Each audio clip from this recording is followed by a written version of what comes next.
Hello বন্ধুরা, সকলকে শুভেচ্ছা জানিয়ে আমার ব্লগটি শুরু করছি। তো দেখো, আজকে রান্না করব আমি ট্যাংরা মাছের রেসিপি। তো সেটা তোমাদের সাথে শেয়ার করব। মাছগুলিকে প্রথমত আমি ধুয়ে নিয়েছি, মাথাগুলিকে ফেলে দিয়েছি, কারণ মাথা আমরা খাই না, এই জন্য খুব কাটা লাগে। দেখো, ভালো করে ধুয়ে নিলাম। এবার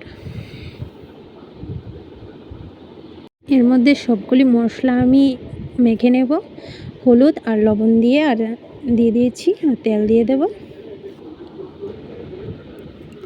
দেখো, এর মধ্যে দিয়ে দিলাম জিরা গুঁড়ো আর পেঁয়াজ কুচি দিয়ে দেব, তারপর কাশ্মীরি গোলমরিচ দিয়ে দেব, পেঁয়াজ কুচি দিয়ে দিলাম এর মধ্যে, তারপর একটু টমেটো দিয়ে দেব, একটা টমেটো, তারপর ভালো করে মিশিয়ে নেব।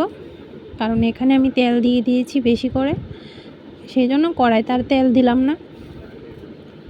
এবার কড়াইতে দিয়ে দেব। আর আমার ভিডিওটা যদি ভালো লাগে তাহলে অবশ্যই লাইক কমেন্ট করে পাশে থাকবে বন্ধুরা, আর তোমাদের জন্য অনেক অনেক ভালোবাসা। এবার কড়াই বসিয়ে দিলাম, কড়াইতে দিয়ে দিলাম, তারপর লাল লাল করে ভেজে নেব। তো তোমরা কারা কারা এই ট্যাংরা মাছ খেতে ভালোবাসো তারা অবশ্যই কমেন্ট করে জানাবে। আর আমার এই ভিডিওটা কেমন লাগলো তোমরা অবশ্যই কমেন্ট করে জানাবে। মনে হচ্ছে যে তেলটা কম হয়েছে, সেই জন্য আমি আর একটু তেল অ্যাড করে দিলাম।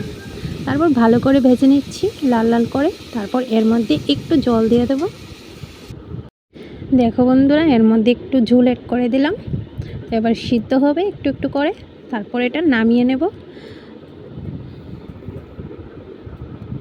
তো বন্ধুরা, আমার ট্যাংরা মাছের রেসিপিটা কেমন হয়েছে অবশ্যই কিন্তু কমেন্ট করে জানাবে।